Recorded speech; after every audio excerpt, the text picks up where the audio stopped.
Halo, selamat datang di channel YouTube Ita Surojoyo. Hari ini kita akan belajar tentang aksara Jawa. Ada yang tahu tidak ya kalau aksara Jawa bisa digunakan untuk menulis kosakata bahasa Indonesia? Loh, kok bisa? Bisa dong. Coba perhatikan penulisan nama-nama hari dalam bahasa Indonesia. Dimulai dari hari Senin, Selasa, Rabu, Kamis, Jumat, Sabtu, dan hari Minggu. Oke, kita mulai dengan hari Senin ya.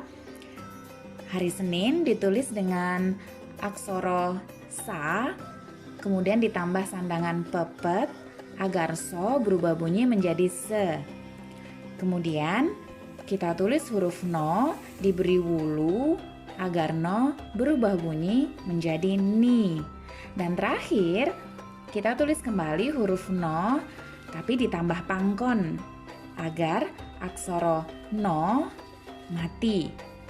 Sehingga kita bisa menulis hari Senin seperti ini.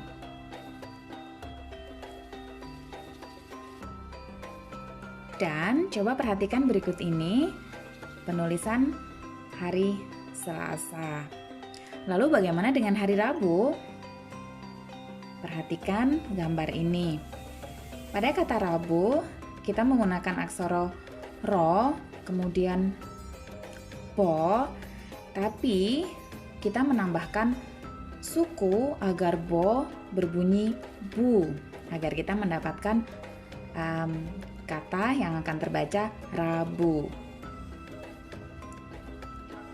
Dan berikut ini adalah penulisan kata Kamis. Kemudian yang ini Jumat dan Sabtu. Lalu yang terakhir hari Minggu.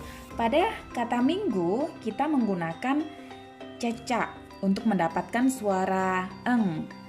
Mo ditambah wulu, lalu cecak, kemudian aksara go diberi sandangan suku agar terbaca gu.